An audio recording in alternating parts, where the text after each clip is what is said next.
Hello नमस्कार। सुनो, 40 के बाद जो घटता है वह अचानक नहीं घटता। वह बरसों से भीतर पक रहा होता है, लेकिन मन उसे टालता रहता है क्योंकि मन को टालना आता है, देखना नहीं। आदमी सोचता है कि वह भी जी रहा है, लेकिन असल में वह निभ रहा है होता है। भूमिका, अपेक्षाएं, आदर्श, कर्तव्य और इन सब के बीच वह एक बात लगातार भूलता रहता है कि जीवन कोई नाटक नहीं है जिसे ठीक से निभा लेने पर अंत में पुरस्कार मिल जाएगा। 40 के आसपास अचानक थकान आती है, लेकिन यह शरीर की थकान नहीं होती, यह आत्मा की थकान होती है। उस आत्मा की जो बरसों से कह रही थी यह मैं नहीं हूँ, और जिसे हर बार जवाब मिला था अभी नहीं, बाद में। और अब जब बाद में आ गया है तो मन घबरा जाता है, क्योंकि अब उसके पास कोई बहाना नहीं बचता। यह कोई विद्रोह नहीं है, यह कोई क्रांति नहीं है, यह कोई नया विचार नहीं है, यह सिर्फ एक पुराना झूठ है जो अब और ढोया नहीं जा सकता। झूठ यह था कि जीवन किसी और के लिए जिया जा रहा था। झूठ यह था कि अगर तुम सही आदमी बन जाओ, सही पति बन जाओ, सही पिता, सही नागरिक, तो भीतर अपने आप शांति उतर आएगी। लेकिन शांति उतरती नहीं है। शांति तब प्रकट होती है जब तुम झूठ से थक जाते हो, और 40 के बाद अक्सर यही घटता है। मन झूठ से थक जाता है। अब आदमी पहली बार ईमानदारी से पूछता है, यह सब किसके लिए कर रहा था? और ध्यान रखना, यह सवाल खतरनाक है क्योंकि इसका कोई सामाजिक उत्तर नहीं है। अगर तुम परिवार से पूछो, वे कर्तव्य बताएंगे। अगर समाज से पूछो, वे परंपरा बताएंगे। अगर धर्म से पूछो, वे त्याग बताएंगे। लेकिन इनमें से कोई भी उत्तर भीतर की आग को शांत नहीं करता, क्योंकि यह आग सवाल की नहीं है, यह पहचान की है। अब पहली बार मनुष्य यह देखता है कि उसने अपना पूरा जीवन किसी और की परिभाषा में फिट होने में लगा दिया, और इस प्रक्रिया में वह खुद कहीं खो गया। यही लोग गलती करते हैं। वे इस थकान को मिड लाइफ क्राइसिस कह देते हैं, जैसे यह कोई बीमारी हो। नहीं, यह बीमारी नहीं है, यह पहली बार स्वास्थ्य की झलक है। बीमार तो तुम तब थे जब तुम बिना सवाल किए जी रहे थे। बीमार तो तुम तब थे जब तुम हर सुबह उठते थे बिना यह जाने कि तुम कौन हो। अब जब सवाल उठा है तो बेचैनी आएगी ही, क्योंकि सवाल तुम्हें उस जगह ले जाता है जहाँ कोई सहारा नहीं है। मन अब तक संरचना पर टिका था, दिनचर्या, जिम्मेदारी, पहचान। अब अचानक वह ढहने लगती है, और जब संरचना गिरती है तो खालीपन दिखाई देता है, और मन खालीपन से डरता है। खालीपन आत्मा की भाषा है। मन शोर की भाषा जानता है, इसलिए मन तुरंत व्याख्या खोजता है। वह कहता है, मुझे आज़ादी चाहिए, मुझे बदलाव चाहिए, मुझे नया जीवन चाहिए। लेकिन यह सब प्रतिक्रिया है। जहाँ प्रतिक्रिया है वहाँ क्रांति नहीं होती है। यह समझना बहुत जरूरी है कि 40 के बाद जो घटता है वह उम्र का सवाल नहीं है। बहुत लोग 80 में भी सोए रहते हैं, और कुछ लोग 30 में ही जाग जाते हैं। 40 सिर्फ एक प्रतीक है उस बिंदु का जहाँ मन की ऊर्जा अब झूठ को संभाल नहीं पाती, जहाँ निभाने की ताकत खत्म होने लगती है। और यही एक सुंदर असफलता है, क्योंकि जब मन असफल होता है तभी जीवन सफल होने का अवसर पाता है। अब यह एक बहुत सूक्ष्म जाल है। मन कहता है अब मैं खुद को चुनूंगा। सुनने में यह बहुत सुंदर लगता है, लेकिन ध्यान रखना, जो चुन रहा है वही समस्या है।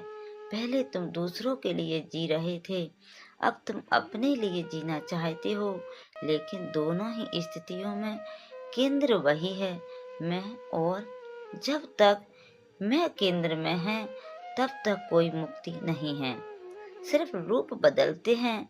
असली प्रश्न यह नहीं है कि तुम किसके लिए जी रहे हो, असली प्रश्न यह है कि तुम जिसे मैं कह रहे हो वह वास्तव में है कौन।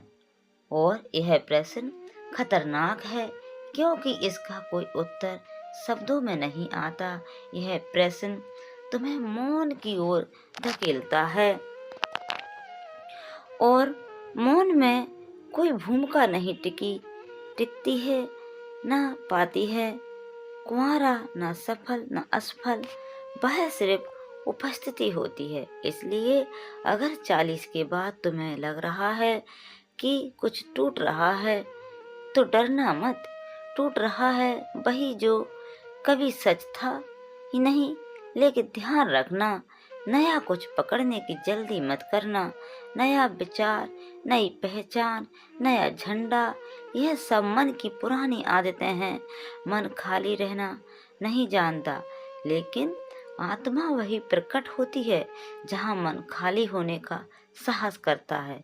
यह भाग किसी समाधान पर समाप्त नहीं होती है, क्योंकि समाधान मन को संतुष्ट करता है, सत्य नहीं है।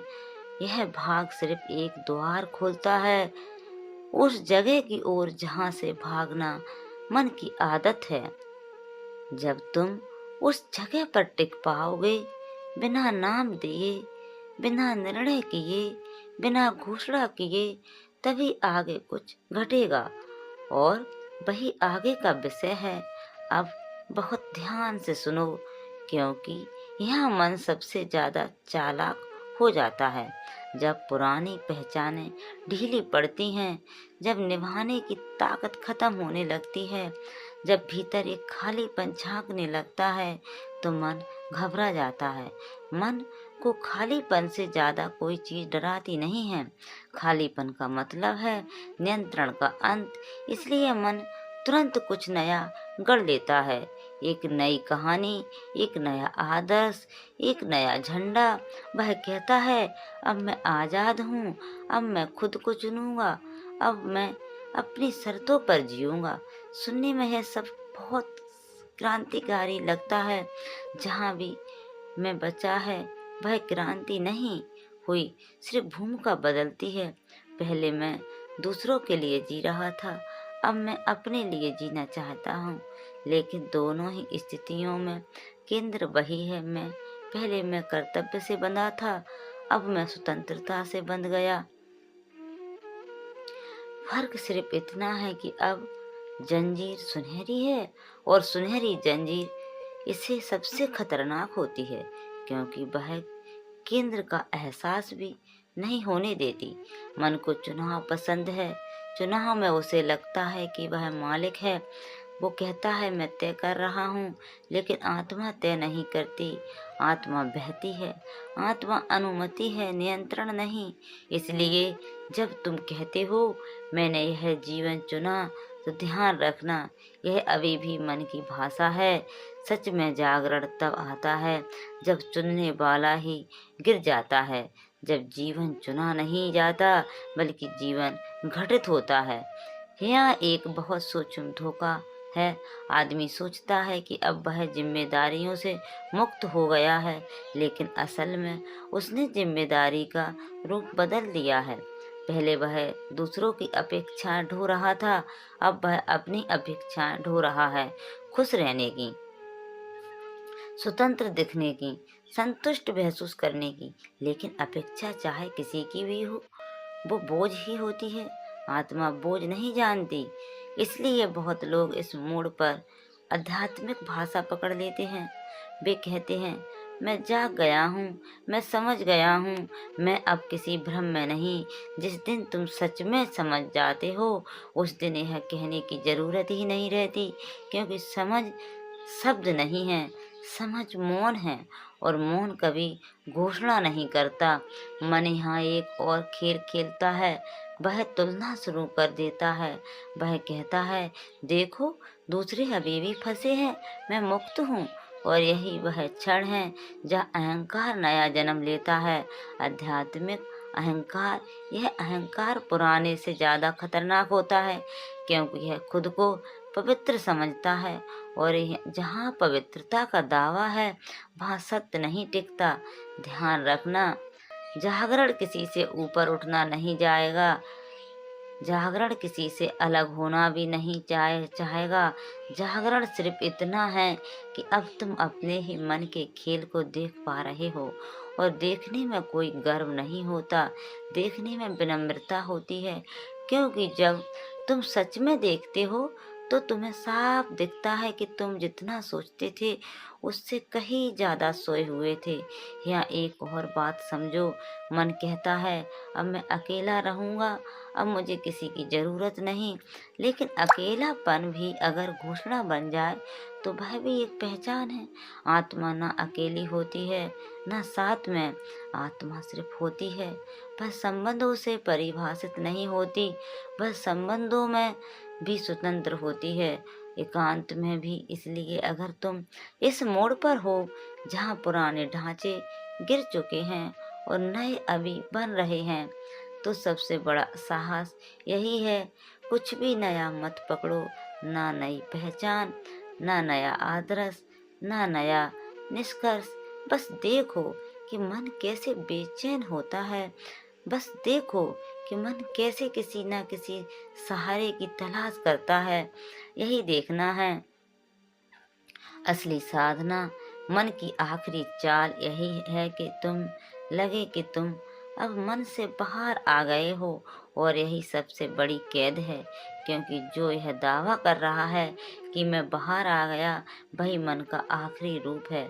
इसलिए वे कहते हैं, सच में बाहर आने का कोई अनुभव नहीं होता, कोई आतिशबाजी नहीं होती, कोई विजय घोषणा नहीं होती, बस एक साधारण सी बात घटती है, तुम अपने आप को हल्का महसूस करते हो बिना कारण। यह भाग यहाँ समाप्त नहीं होती, क्योंकि यहाँ कोई निष्कर्ष नहीं है। यह भाग सिर्फ आईना है, जहाँ तुम देख सको कि यही कहीं तुम पुराने पिंजरे से निकलकर नए पिंजरे में तो नहीं चले गए। अगर यह देखना साफ हो गया तो अब एक ही रास्ता बचता है, साक्षी का। न चुनने का, न छोड़ने का, न पकड़ने का, सिर्फ देखने का। और वही अंतिम द्वार है। अब अंतिम बात, और यह बात मन नहीं समझ सकता, क्योंकि मन समझने के लिए बना ही नहीं है। मन सिर्फ जमा करने के लिए बना है, ज्ञान, विचार, पहचान, निष्कर्ष। लेकिन जो यहाँ घटता है वह समझ से नहीं, देखने से घटता है। तुम अब तक पूछते रहे कि क्या छोड़ो, क्या चुनो, क्या सही है, क्या गलत है, क्या जीवन जिया गया है, बर्बाद हुआ। और इन सब सवालों के बीच एक बात छुपी रही कि पूछने वाला कौन है। ओशो कहते हैं, जब तक तुम बाहर देखते रहोगे, प्रश्न बदलते रहेंगे, लेकिन जिस दिन तुम पूछने वालों की ओर मुड़ोगे, उसी दिन सारे प्रश्न गिर जाएंगे, क्योंकि प्रश्न तुम्हारे नहीं थे, वे तुम्हारी पहचान के थे। अब ध्यान से सुनो, साक्षी होना कोई अभ्यास नहीं है, कोई तकनीक नहीं है, कोई साधना नहीं है जिसे तुम रोज करो और बेहतर होते जाओ। साक्षी होना तुम्हारी वास्तविक स्थिति है। तुम पहले से ही देख रहे हो, लेकिन तुमने देखने वाले को भूल कर देखे जा रहे थे, रिश्ता बना लिया। विचार आता है और तुम कहते हो मैं सोच रहा हूँ, भावना उठती है और तुम कहते हो मैं दुखी हूँ, डर आता है और तुम कहते हो मैं डर गया हूँ। अगर तुम डर को देख पा रहे हो तो तुम डर नहीं हो, अगर तुम विचार को देख पा रहे हो तो तुम विचार नहीं हो। यह समझ कोई विचार नहीं है, यह एक सीधा बोध है। साक्षी होने का अर्थ यह नहीं है कि विचार बंद हो जाएंगे, भावनाएं मिटेंगी, जीवन सरल हो जाएगा। नहीं, जीवन वैसा ही रहेगा। फर्क सिर्फ इतना होगा कि अब तुम उससे चिपके नहीं रहोगे। अब जीवन घटेगा लेकिन तुम बांधोगे नहीं। अब दुख आएगा लेकिन वह पहचान नहीं बनेगा। अब सुख आएगा लेकिन वह आसक्ति नहीं बनेगा। और यही मुक्ति है, किसी चीज का ना होना नहीं, बल्कि किसी चीज से चिपकाव का ना होना। यह मन आखिरी बार चाल चलता है, वो कहता है अब मैं साक्षी हूँ। ध्यान रखना, यही सबसे बड़ा धोखा है। जिस क्षण तुम कहते हो मैं साक्षी हूँ, उसी क्षण साक्षी खो जाता है, क्योंकि साक्षी कभी घोषणा नहीं करता। साक्षी मौन है, और मौन बोलता नहीं है, मौन बस होता है। साक्षी बनने की कोशिश मत करो, सिर्फ यह देखो कि कोशिश करने वाला कौन है, और जैसे ही तुम यह देखते हो, कोशिश अपने आप गिर जाती है। अब यहाँ ना विवाह का प्रश्न बचता है, न कुंवारेपन का, न जिम्मेदारी बचती है, न स्वतंत्रता। यह सब मन की श्रेणियां हैं। साक्षी के लिए कोई भूमिका नहीं होती है। वह पति के रूप में भी साक्षी है, अकेले में भी साक्षी है, भीड़ में भी साक्षी है, मौन में भी साक्षी है।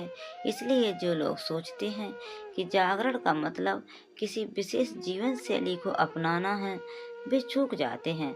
जागरण का मतलब जीवन से भागना नहीं है, जीवन से मुक्त होना है। भीतर से अब भीतर से जब यह स्पष्ट हो जाता है, तो जीवन में एक अजीब सी सहजता उतरती है। तुम कुछ छोड़ते नहीं, कुछ पकड़ते नहीं। निर्णय होते हैं, लेकिन निर्णय करता भारी नहीं होता। रिश्ते रहते हैं, लेकिन रिश्ता तुम्हें परिभाषित नहीं करता। काम होता है, लेकिन काम तुम्हें निगलता नहीं है। और यही सब किसी प्रयास से नहीं होता, यह सिर्फ देखने से होता है। साक्षी होने का सबसे सुंदर संकेत यह है कि तुम गंभीर नहीं रह जाते, जीवन हल्कापन आ जाता है।